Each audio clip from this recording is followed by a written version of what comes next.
은혜 받으실 하나님의 말씀은 시편 116편 1절부터 6절까지 우리 한 목소리 있습니다. 여호와께서 내 음성과 내 간구를 들으심으로 내가 그를 사랑하는도다.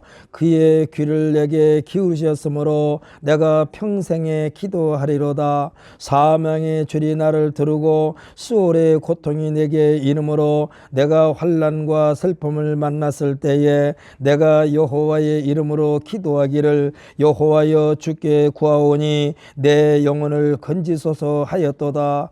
여호와는 은혜로우시며 의로우시며 우리 하나님은 긍휼이 많으시도다. 여호와께서는 순진한 자를 지키시나니 내가 어려울 때에 나를 구원하셨도다. 아멘. 할렐루야.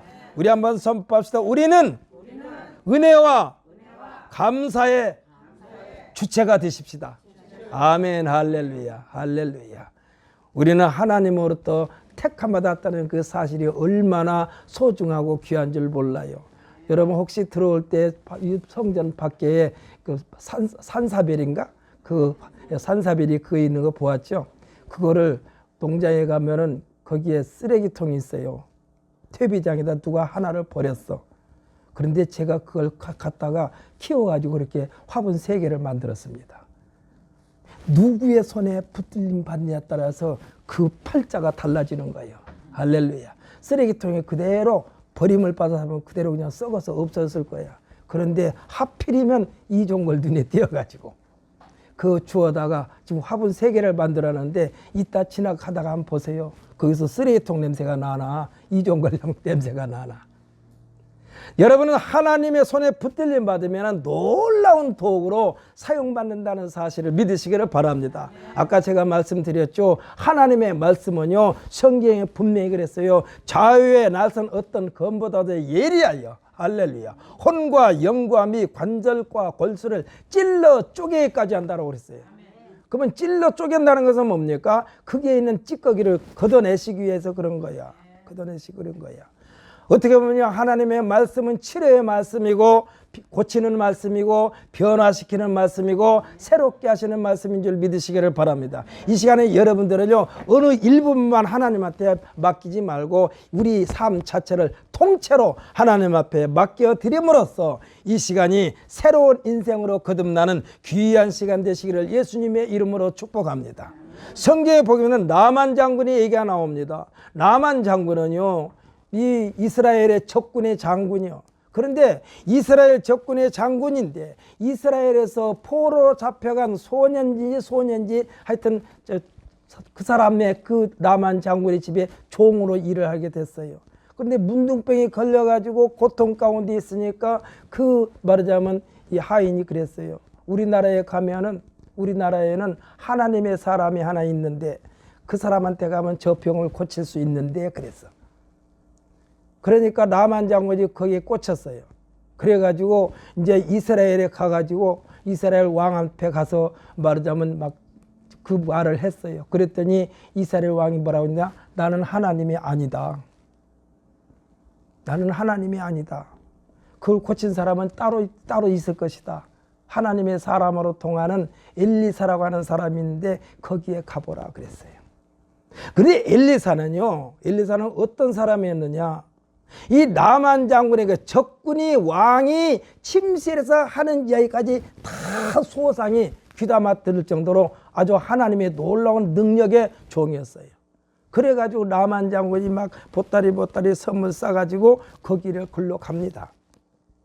갔더니 이 엘리사가 나온 것이 아니고 엘리사가 부리는 게하시라고 하는 종이 와가지고 우리 선생님이요, 저 앞에 있는 요단강에서 7번 목욕하래요. 그랬어요. 그러니까 나만 장관이 화가 뿔다고 났어. 머리까지 났어. 아니, 우리나라에는 큰 강이 얼마나 많은데 그 지저분한 강에 들어가고 나도 7번이나 들어갔다 나왔다 하라고. 그래가지고 삐쳐가지고 다시 획 돌아서 가려고 그러니까 나만 장군의 참모 중에 한 사람이 그랬습니다. 장군이요, 여기에 뭐하러 왔습니까? 문둥병 고치러 왔지. 그러면은 문둥병 고치러 왔으면은 하란 대로 하지. 그까지 뭐 힘들어서 돌아갑니까? 7번 들어갔다 나왔다가 그렇게 힘듭니까? 그랬어요. 그러니까 거기 말에 아 그렇구나. 그래요. 자존심 다 내려놨어. 자존심을 내려놓고 몽땅 자기 자신의 몸을 이 말하자면 그 게하시가 말하는 그 강인지 개울인지 모르겠어요. 일단 그곳에 들어갔다 나왔다 7번을 했어요. 근데 어떻게 되느냐? 어린아이와 같이 됐더라. 할렐루야. 대답 좀 크게 해요. 어린아이와 같이 됐더라.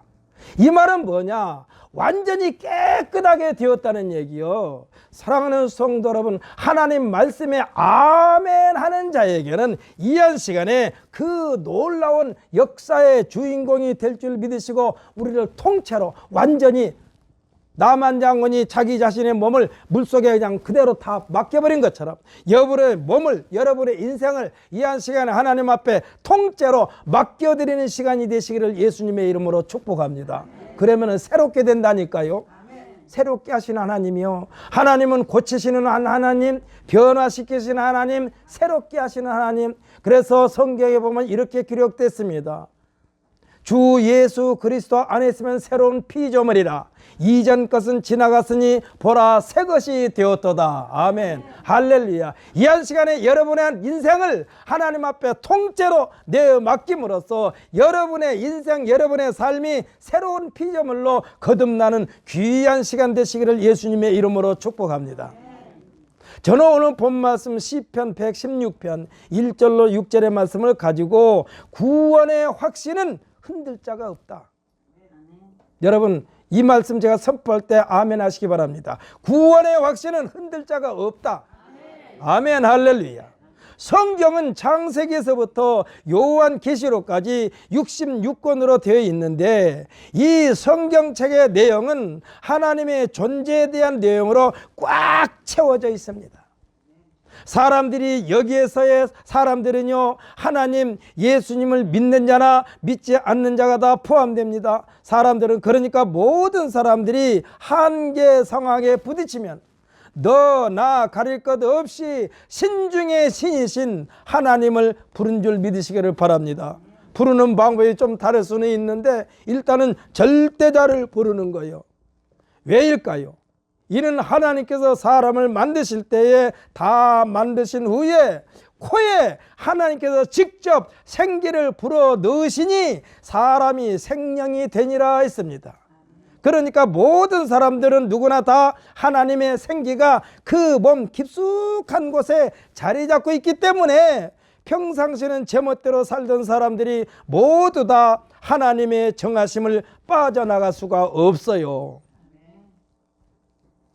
빠져나갈 수가 없어. 여러분에게 이 한 시간에 다시 한번 여러분에게 선포합니다. 이 한 시간에 말씀이 선포될 때 아멘 아멘 하므로 오늘 본문의 주인공이 이 성경책 속에 있는 주인공이 아니라 오늘날 이 말을 듣는 사람의 주인공이 될 줄 예수님의 이름으로 축복합니다. 이 하나님의 정하심은요 일찌감치 받아들이면서 하나님의 분부하심을 따르는 자들은 절대로 흔들리지 않습니다. 절대로 흔들리지 않아요. 그러니까 쉽게 말하면 어렸을 때부터 하나님의 말씀에 교회에 성경에 성령에 완전히 취한 자들은 절대로 흔들리지 않아요. 제 아무리 흔들어대도 오뚜기처럼 똑바로 서게 됩니다. 똑같은 크기의 나무인데 여러분 보셨죠? 어떤 나무는요 3개의 기둥을 세워가지고 나무를 쓰러지지 않게 지주를 세워 꽁꽁 묶어 놓습니다. 옆에 있는 다른 나무는 혼자 보란듯이 폼 잡고 당당하게 서 있습니다. 무슨 차이가 있을까요? 묶어놓은 나무는 다른 곳에서 뿌리채 뽑아 옮겨 심었기에 그 뿌리가 사방팔방으로 뻗쳐나가 자리가 굳어질 때까지 지주를 세우는 거예요. 여러분 나무가 이렇게 가지가 멀게 뻗있잖아요. 나무가 멀리 뻗쳐 있으면 멀리 뻗쳐 있는 데까지 뿌리가 그대로 똑같이 간대요. 그러니까 이게 넓으면 넓을수록 그 뿌리가 넓게 퍼져 있는 거예요. 그래서 태풍이 와도 비바람이 쳐도 절대로 꺾어졌으면 꺾어있지 뿌리채 뽑히지 않아요.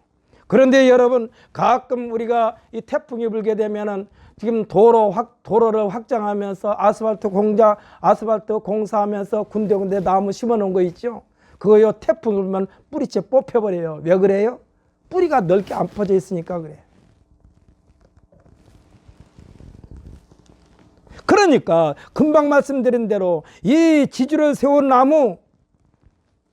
나무에 비하여 다른 나무는 처음부터 그 자리에서 싹이 나고 뿌리가 활착되어 그냥 뽑으려 해도 뽑히지를 않습니다. 이는 터가 굳어진 상태에서 완벽하게 뿌리가 넓게 펼쳐져 있기 때문에 뽑힐 염려가 없는 거예요. 사랑하는 성도 여러분, 여러분들은 절대로 외부의 어떤 압력을 받아가지고 신앙이 나뒹거리지 않도록 굳건하게 지킴을 받는 우리 모두가 되시기를 예수님의 이름으로 축복합니다. 뽑으려고 발버둥 쳐보지만은 채풀에 꺾여 포기하게 됩니다. 예수님은 많은 무리들 가운데 집중 훈련을 시키시면서 특별히 제자들에게 뭐라고 그랬나요? 모래 위에 지은 집과 반석 위에 지은 집에 대한 교훈을 하시면서 반석 위에 집을 짓는 자는 예수님의 말씀을 듣고 행하는 자라고 그랬습니다. 그런데요, 이와 같은 삶이 쉬울까요? 큰 건물일수록 기초공사가 매우 중요합니다. 이를 토목공사라고 말합니다. 건물을 지으면 겉에서는요 표시도 안 나요. 돈 많이 들였는데, 공사비가 많이 들었는데, 인력이 이렇게 많이 투입됐는데, 그러나 큰 건물을요 지탱하는 모든 힘은 어디에 있느냐? 기초 토목공사예요. 왜냐하면 큰 지진에도 요동치 않는 반석을 인위적으로 조성하기 때문에 그 시간이 많이 걸리는 거예요. 그러니까 지금 토목공사 큰 건물을 세울 때는요 밑에다가 반석을 만드는데 수많은 인력이 들어가요. 과학적인 근거 계산해 가지고 해요. 여러분, 손가락만한 이 철근 하나가 얼마만큼 큰 무게를 지탱하느냐? 1톤을 지탱한답니다. 1톤. 손가락만한 이 철근 하나가. 그래서 건물을 지을 때 이 건축 설계자가 이 기둥에는 굵은 철근 몇 개, 작은 철근 몇 개, 그 계산해서 말하자면 설계를 한 거예요. 그런데 거기서 공사비 아끼려고 이 철근 빼먹다가 들켜가지고 부실공사로 걸린 게 그 가끔 뉴스에 나오지 않습니까? 그만큼 토목공사가 힘들어. 그러니까 밑에 지금 이 반석을 인위적으로 만드는 겁니다.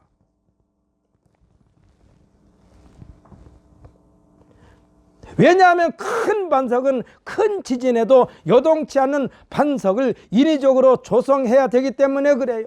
많은 기술이 들어갑니다. 과학적인 데이터가 동원됩니다. 상상을 초월한 공사비와 시간과 인력이 동원됩니다. 눈에 띄지 않는 공사지만 그 위에 건물이 올라가기 시작하면 재공사가 불가능해요. 보충공사도 불가능해요. 하자가 발생해도 보수공사가 불가능한 부분이 기초공사입니다. 우리나라에 제일 높은 빌딩이 어디 있습니까? 저는 가보질 않았어요. 차 타고 지나가면서 보기만 했어요. 저 거기 한번 구경시켜달라고 우리 애들한테 말했는데 아직 구경을 안 시켜주네. 그거 들어가려면 돈 좀 들어가나 본데. 무슨 빌딩인지 아시죠? 롯데 이름도 몰라 내가. 하도 그 높이가 500m가 넘어요. 500m가 넘어. 그 건물을 지탱하려면 밑에 기초공사가 얼마나 튼튼히 할 것 같아. 얼마나 튼튼해. 지진이라도 끄떡없어. 구원의 확신이란 눈에 띄지 않습니다. 눈에 띄지 않아요. 하지만 믿음을 지탱하는 기초, 이 기초가 튼튼하면 웬만한 외부의 환경에도 끄떡없습니다. 성도들의 신앙 3대 원칙을 말한다면 뭐냐? 첫째는 구원의 확신이 있어야 됩니다. 아멘. 그리고 철저한 주일 성수가 뒤따라야만 합니다. 아멘. 그 다음에 온전한 11조 생활이라고 할 수가 있습니다. 그래서 성도들의 3대 원칙, 여기에 꽉 잡혀 있는 사람이 진정한 하나님의 백성이요 성도인 것입니다. 그래서 쉽게 말하면은 목사님들 간에 이야기할 때 목사님의 성도는 몇 명이나 됩니까 하면 이 3대 원칙을 지키는 사람을 말하는 거예요. 그게 진짜 성도요. 왜? 흔들리지 않으니까. 주인의식을 가지고 있으니까. 쉽게 말하면 목사는 떠나도 그 사람들은 안 떠나. 저 시흥 정왕도에 가면은 여의도 순복음 시흥교가 있어요. 거기는 여의도 순복음교에서 세운 교회입니다.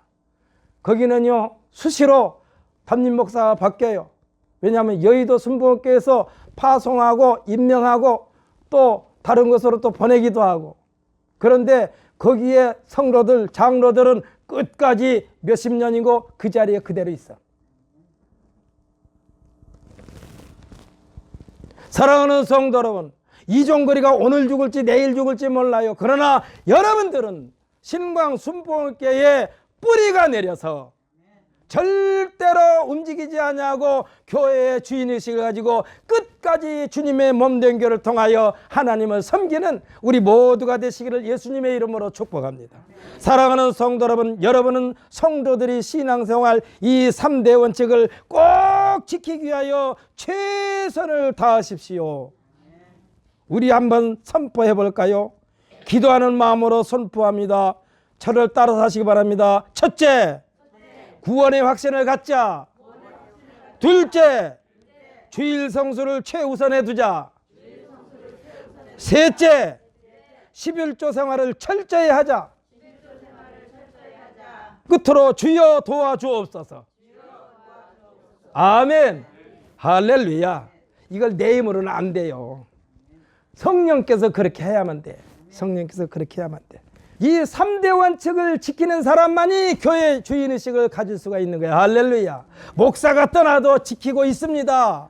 목사가 말썽을 펴도 목사의 말 한마디에 흔들리지 않습니다. 휘둘림 당하지 않습니다. 철저하게 하나님 중심으로 굳건히 서 있습니다. 그렇기 때문에 여러분들이 3대 원칙으로 완전히 무장되어 이종거리가 떠나고 다른 목사가 와고 또 다른 목사가 와서 말썽을 핀다 할지라도 여러분의 신앙만큼은 철저하게 여러분 스스로 지탱해 나갈 수 있는 우리 모두가 되시기를 예수님의 이름으로 축복합니다. 그래서 이 서윤아 사모님을 위해서 계속해서 기도할 마음이 생겼어요.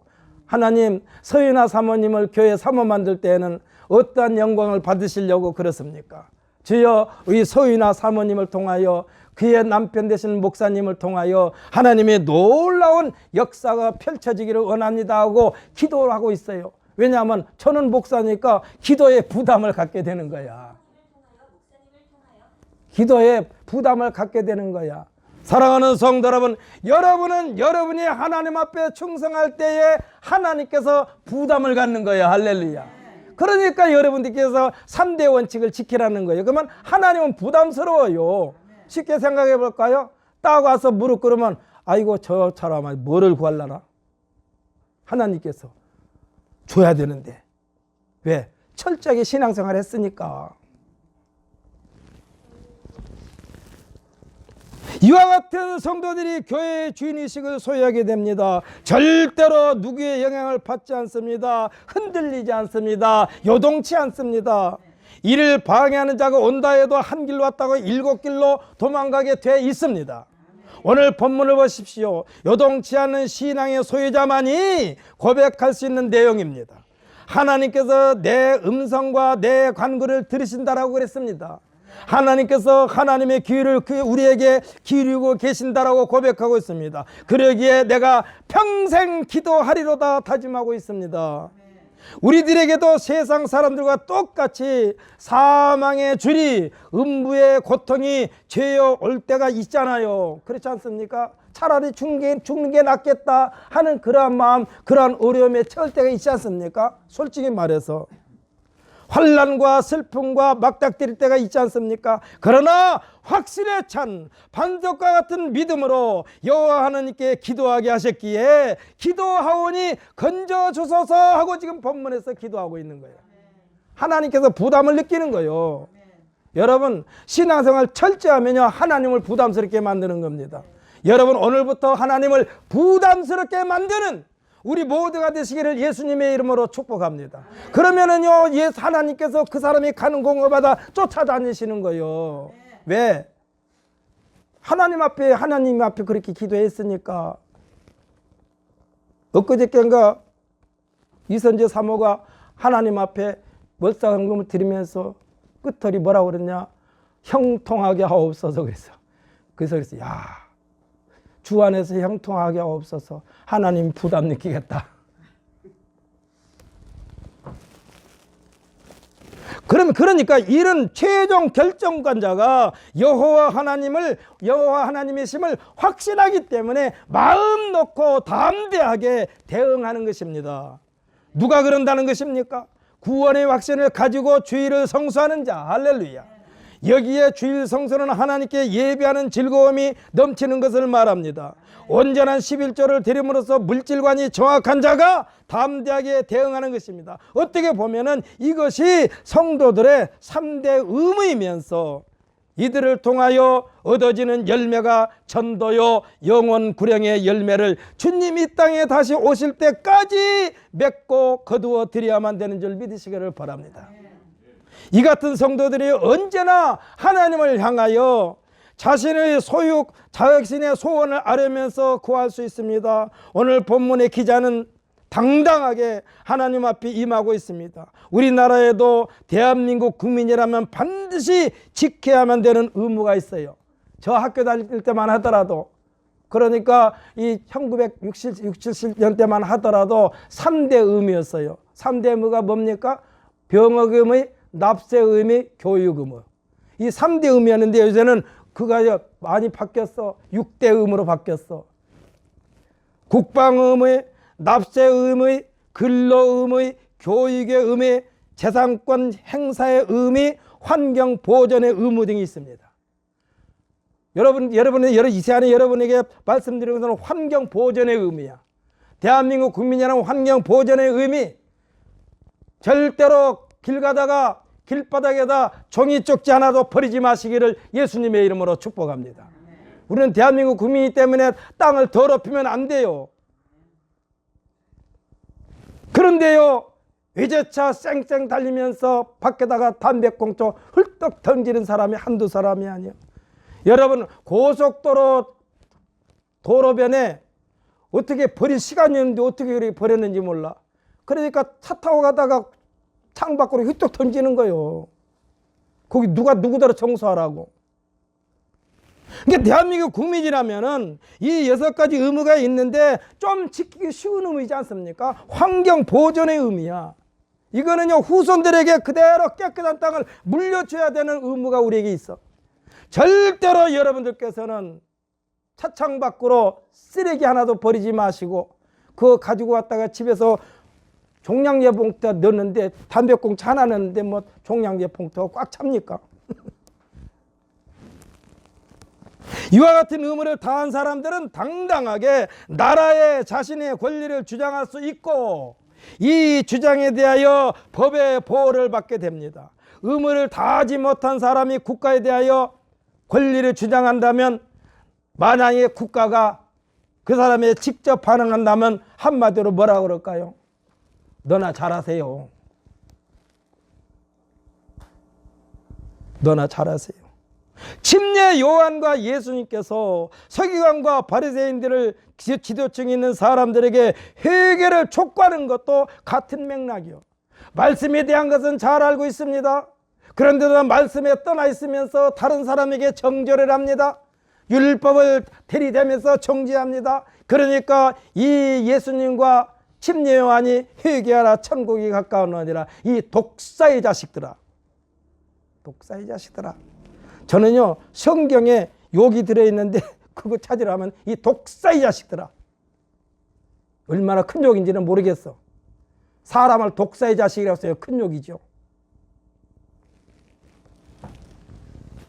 현장에서 간음한 여인을 붙잡아 예수님 앞에까지 끌고 왔던 서기관과 바리새인들에게 예수님께서 죄 없는 자가 돌로 치라 했을 때에 아무도 당당하게 나서지 못하고 하나씩 둘씩 자리를 떠납니다.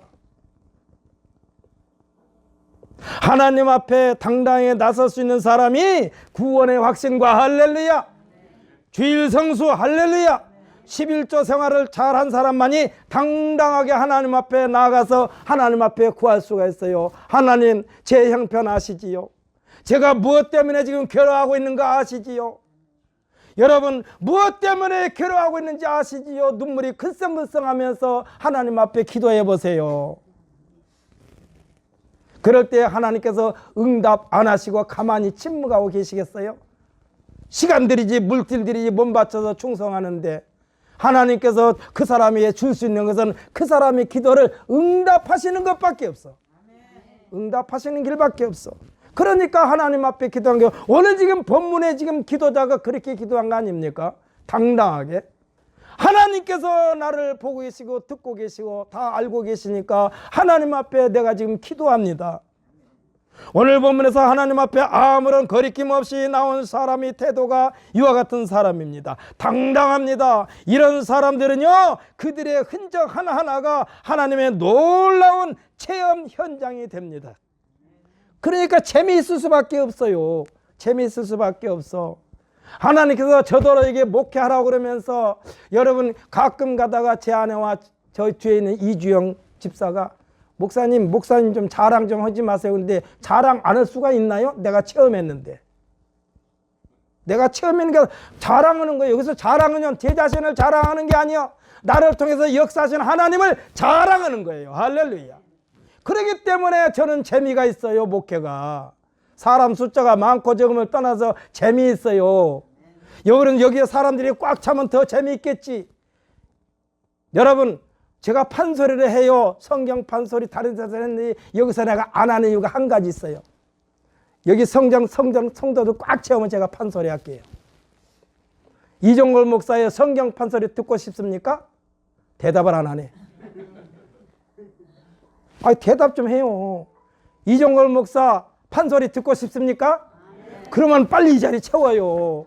그러면 내가 신바람 나게 한다고요. 다른 데서는 했어요. 초청을 했기 때문에. 장례시장에서도 했어요. 초청했기 때문에. 세상에 장례시장에서 판소리한 사람 대한민국에 나밖에 없을 거야. 목사님이 특별히 목사님 어머니가 돌아가셨는데 하라고 해서 했어요. 그때 자기 형님이 교회 안 다닌대. 근데 그 주행과 만났는데 목사님 판소리 듣고 형님이 교회 다니기로 결심했습니다. 그러더라고. 이종걸이 신바람 나서 판소리하게 좀 만들어줘 봐요. 아멘 안 한 사람은 제 목소리 듣기 싫어서 그럽니까? 다시 한번 선포합니다. 이종걸 목사 판소리하게 도와주세요. 아멘 할렐루야. 그러니까 즐겁게 재미있을 수밖에 없어요. 즐거운 신앙생활로 이어집니다. 누가요? 체험적인 신앙을 소유한 사람들. 그들의 발걸음은요 자신감이 넘칩니다. 왜요? 하나님께서 나를 지키시고 보호하시고 있다는 자부심이 있기 때문에 자신감이 넘칠 수밖에 없어요. 또 기대를 합니다. 왜요? 하나님께서 내가 기도하면 무엇을 주실까? 나는 이걸 구했는데 더 좋은 것을 주셨다. 하나님의 말씀을 기다리게 합니다. 왜냐하면 하나님께서 자신과 함께 계신다는 것이 스스로에게 위로와 격려가 되었기 때문에 그래요. 하나님은 우리에게 명령하시고 그 명령에 따른 보상이 언제나 약속되어 있다는 사실을 믿으시기를 바랍니다. 하나님은 명령만 하고요 그냥 모른 채 하는 게 아니에요. 명령에 복종하면은 분명히 거기에 따라서 놀라운 선물을 주신다니까. 그게 신명기 28장 1절로 14절에 기록되어 있어. 거기에 뭐라고 그랬습니까? 첫째로 신명기 28장 1절에 이하에 뭐라고 그러냐? 하나님의 말씀을 삼가 듣는 자, 하나님 명령에 복종하는 자, 하나님 말씀에 순종하는 자에게는 세계 모든 민족 위에 뛰어나게 해주신다고 그랬어요. 그래서 태계면태지가 하나님 말씀을 계속해서 영어로 익히고 한글로 익히고 그러는 거예요. 왜? 순종하고 복종하게 하려고. 세계 모든 민족 위에 뛰어나게 한다고 그랬습니다. 그리고 또 말했습니다. 성읍에서도 복을 받고 들에서 복을 받을 것이며 내 몸의 소산과 내 토지의 소산과 내 짐승의 새끼와 복을 받을 것이며 내 광주리와 떡반죽 그릇이 복을 받을 것이며 내가 들어와도 복을 받고 나가도 복을 받는다고 그랬습니다. 그리고 내 대적이 너를 치러 들어왔으나 한 길로 왔다 7길로 도망가리라 말씀했습니다. 머리가 되고 꼬리가 되지 아니하고 위에 있고 밑에 있지 아니하고 나누어 줄지언정 꾸임받지 않는다고 약속했어요. 그러니까 하나님의 말씀으로 무장하라는 얘기요. 이런 사람들이 어떤 사람이요? 아까 말씀대로 구원의 확신에 거한 자, 주일 성수하는 자, 11조 생활을 하는 자, 이런 사람들은요 하나님 말씀을 삼가 들을 수밖에 없어요. 하나님 명령에 복종할 수밖에 없어요. 하나님 말씀에 순종할 수밖에 없어요. 그리하면 그와 같은 복을 주시겠다라고 약속하고 계십니다. 사랑하는 성도 여러분, 하나님께서 공짜로 일을 시키지 않는다는 사실을 믿으시기를 바랍니다. 말씀 명령하시고 그리하면이라는 말씀으로 우리에게 기대를 갖게 하신 줄 믿으시기를 바랍니다. 여호와를 의지하라 하신 명령을 받는 이스라엘, 여호와를 의지하라 명령을 받은 아론의 집, 여호와를 의지하라 명령을 받은 여호와를 경외하는 자들, 이들의 최종 결과의 고백은 뭐라고 했느냐? 여호와께 감사한다라고 그랬어요. 그는 선하시며 그 인자심이 영원하미로다라고 고백하고 있습니다. 이들의 받은 명령은 여호와를 의지하라입니다. 할렐루야. 그리고 약속하시며 주시는 애가 그는 너희의 도움이시요 너희의 방패시로다라고 했어요. 이 말씀에 순종한 결과가 결국 감사란 열매를 맺게 되는 것입니다. 어떻게 감사라는 열매를 맺게 됐을까요? 하나님의 선하심을 체험했습니다. 그리고 그 선하심이 영원한 선하심을 깨달은 것입니다. 하나님께서 우리를 구원에 이르게 하셨고, 할렐루야, 이 구원의 은혜가 하나님의 놀라운 권능을 체험하게 됨으로써 시편 118편 6절로 7절에서 확실하게 고백하게 됩니다. 우리 본문보다 조금 뒤니까 한번 한참 읽어볼까요? 시편 118편 6절로 7절 말씀입니다. 6절에서 7절까지 시편 118편 함께 있습니다. 여호와는 내 편이시라. 내가 두려워하지 아니하리니 사람이 내게 어찌할까. 여호와께서 내 편이 되사 나를 돕는 자들 중에 계시니 그러므로 나를 미워하는 자들에게 보응하시는 것을 내가 버리로다. 아멘, 할렐루야. 그래서 여러분께서 여러분을 화나게 만들고 여러분을 기분 나쁘게 만든 사람을 향해서 같이 대응하지 말라고 그런 거예요. 하나님께서 갚아주신다니까. 하나님께서 갚아주시는 걸 우리 눈으로 보게 한다고 그랬어요. 그러므로 여러분들 성질나게 만들고 화나게 만들고 여러분에게 손해를 입힌 자들에게 할 말은 뭐냐? 그래, 잘 먹고 잘 살아라, 이렇게 끝내 그냥. 근데 잘 먹고 잘 살게 안 해준다니까. 하나님께서 보응하신다니까. 구원의 확신은 모든 일에 있어 누구에겐가 끌려가는 삶이 아니라 자신이 주도하는 삶이 됩니다. 누가요? 구원의 확신이 있는 사람. 왜냐하면 사람들의 눈에는 보이지 않지만 모든 일에 능하신 하나님의 영, 예수님께서 보내신 영, 성령의 인도하심, 강하게 역동적으로 몰아붙이시는 성령에 이끌리는 삶이기 때문에 그래요.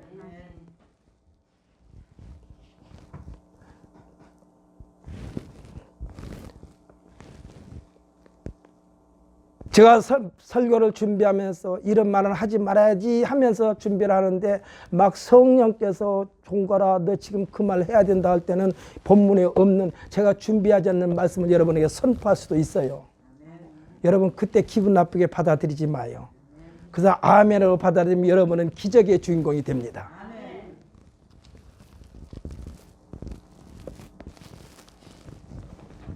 사랑하는 성도 여러분, 일의 경종을 측량하지 말고 모든 일에 여호와 하나님을 우리 주 예수 그리스도의 이름으로 의지하시기를 바랍니다. 이종거리가 그냥 의지하는 것이 아니요, 항상 예수님을 앞세워서 의지하는 거예요.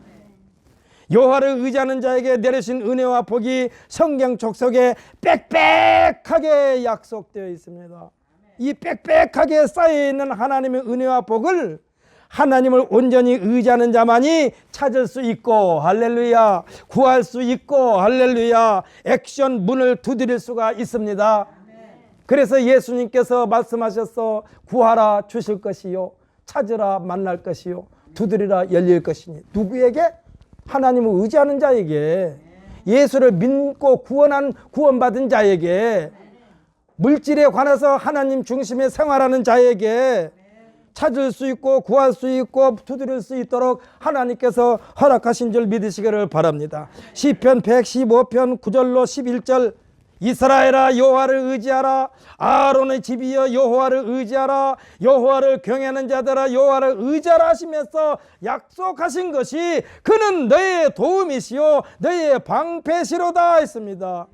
이에 대한 설명이 시편 115편 12절로 13절인데 거기도 한번 읽어볼까요? 조그만 표 본문보다. 시편 115편 12절로 13절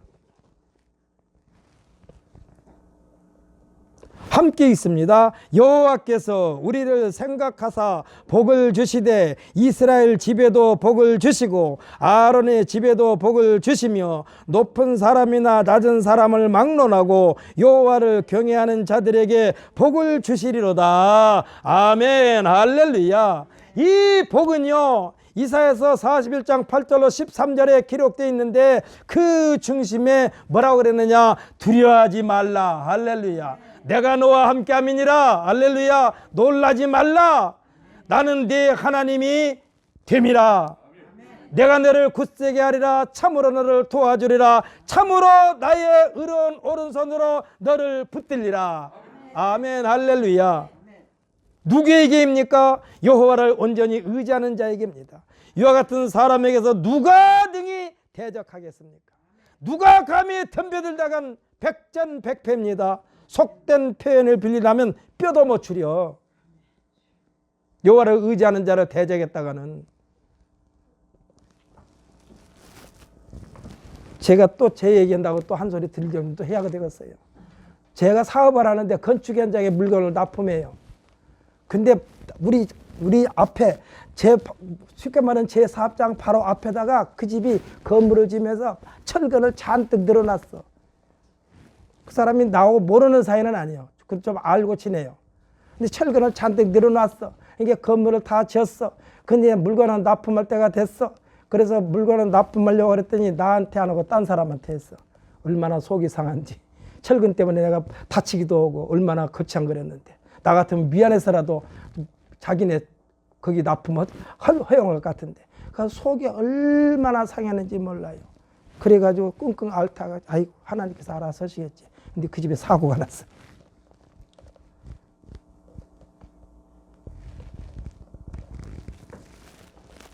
사랑하는 성도 여러분, 하나님을 의지하는 자에게 덤비면 덤빌수록 비참한 결과만 있을 뿐인 줄 믿으시기를 바랍니다.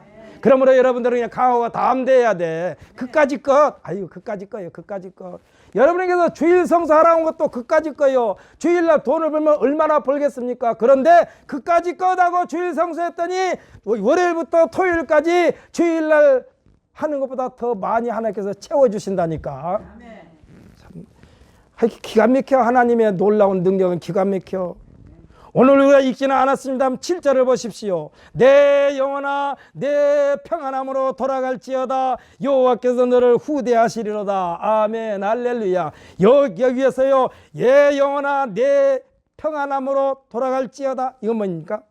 하나님 품으로 돌아가라는 얘기야. 예수님 품으로 돌아가라는 얘기야. 주께서 내 영혼을 사망해서 내 눈을 눈물에서 내 발을 넘어집에서 건지셨나이다라고 고백하고 있습니다. 그렇기 때문에 일반 사람들이 생각할 때 다윗은요 골리앗 앞에서 하룻강아지 범모순 줄 모르고 덤비는 것처럼 보였어요. 그렇지 않겠어요? 골리앗이 누군데 다윗이 감히 골리앗을 향하여 나오니까 하이 하룻강아지 범모순 줄 모르고 덤벼들고 있네 그랬어요. 하지만 하룻강아지가 범보다 더 크고 강한 하나님 품에 안겨있기 때문에 할렐루야 골리앗을 향하여 돌진한 것입니다. 골리앗을 향하여 돌진했어요. 골리앗에게 뭐라고 그랬습니까? 너는 칼과 창과 단창으로 무장하였거니와 나는 만군의 여호와 내가 모욕하는 이스라엘 군대의 하나님 이름으로 네게 가노라 했을 때에 이 구척장신 골리앗을 돌멩이 하나로 땅바닥에 나뒹그러지게 만들어버렸다니까. 사람들이 볼 때는 하룻강아지요. 그런데 하룻강아지가 누구 품에 있다고요? 아니, 크게 말해요. 하룻강아지가 누구 품에 있어요? 하나님 품에 계시니까 하나님은 이길 자가 있겠어요? 실제로도 말씀하셨습니다. 내 영혼아 내 평안함으로 돌아갈지다. 이 평안함이 구원의 확신인 줄 믿으시기를 바랍니다. 구원의 확신한 자에게 놀라지 말라 하셨습니다. 구원의 확신에 거한 자에게 두려워하지 말라 하신 것입니다. 사랑하는 성도 여러분, 우리는 누가 뭐라 해도 하나님께서 우리를 향하여 내 아들아 내 아들하고 부르신 대상인 줄 믿으시기를 바랍니다. 하나님께서 내 아들아 내 아들아 부르고 있어. 근데 그까짓 거 아유 그까짓 거 저 사람들 그까짓 거요. 여기서 저 사람은 믿지 않은 사람을 얘기합니다. 우리를 비방하는 사람 말합니다. 그까짓 거 포기해버려. 그까짓 거 더 큰 걸로 채워주시는데, 하나님 말씀에 온전히 사로잡힌 자는, 그 안에서 참 평안을 누리는 자들은 경건에 거한 자라 할 수 있습니다. 이와 같은 사람들은요 경고망동하지 않습니다. 가볍게 처신하지 않습니다. 무게감이 있습니다. 카리스마가 넘칩니다. 여러분, 누가 나 약 올리죠 그거 보복하려고 또 전화하고 그러지 마요. 그냥 냅둬버려. 너 잘 먹고 잘 살아라. 내 마음을 이렇게 아프게 했으니까 하나님께서 가만히 있을 줄 아냐? 그냥 간단하게 말하면 그거예요. 그까짓 거예요. 그까짓 거. 우리나라 전직 대통령 중에 김영삼 대통령이 되기 전 민주화 운동을 전개해 나갈 때입니다. 그때가 1979년도요. 그러니까 박정희 대통령이 흔히하는 말로 유신체제가 아주 단단할 때입니다. 사방팔방에서 그냥 막 데모가 일어나고 그럴 때예요. 그런데 이때 김영삼 전 대통령이 그 정부로 말미암아 의원직을 제명당했습니다. 이게 국회의원 배지를 빼앗겼어. 최고 통수권자를 향하여 뭐라고 그랬냐? 김영삼 대통령이 최고 통수권자뿐만 아니라 그들 편에 대하여 그랬어요. 아무리 닭의 모가지를 비틀지라도 새벽이 온다는 것을 이해서는 안 된다라고 그랬어요. 닭 모가지를 비튼다고 새벽에 안 옵니까?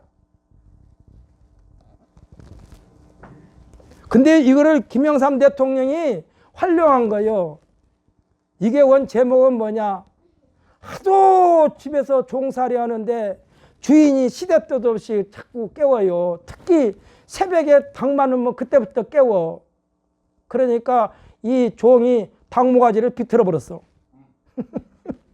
그러니까 닭은 안 울잖아요.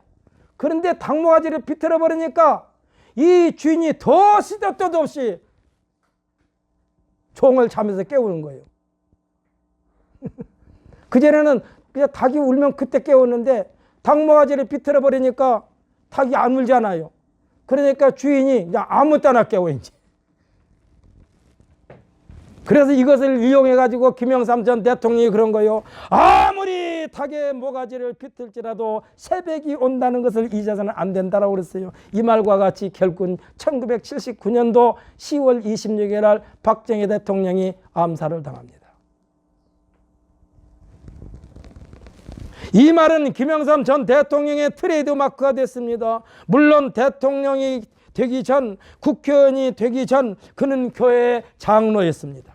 그의 담대함은 예수 그리스도 안에서 길들여진 굳건한 신앙의 토대 위에서 인격이 다듬어졌기 때문에 강하고 담대함을 지닐 수가 있었다 이 말씀이요. 그래서 어렸을 때부터 신앙생활하는 것이 그렇게 중요해요. 왜? 아까 그랬잖아요. 나무가 어렸을 때부터 그 자리에서 크면은 좀 더디 클지는 모르지만은 계속해서 뿌리가 넓게 펴집니다. 가지가 넓게 가면 넓게 간 것만큼 뿌리도 그렇게 가는 거예요. 그래서 뽑히지 않습니다. 이와 같이 신앙생활은 어릴 때부터 교회에 물들기 시작하면은요, 교회에 물들면, 하나님의 말씀에 물들면 그 사람은 강하고 담대한 사람이 될 수밖에 없다 이 말씀이요. 그래서 그에게는, 그러니까 김영삼 전 대통령에게는 대통령이 되기 전부터 수많은 사람들이 그를 추종했습니다. 사랑하는 성도 여러분, 구원의 확신은 사람을 강하고 담대한 인격체로 만든다는 사실을 굳게 믿으시기를 예수님의 이름으로 축복합니다.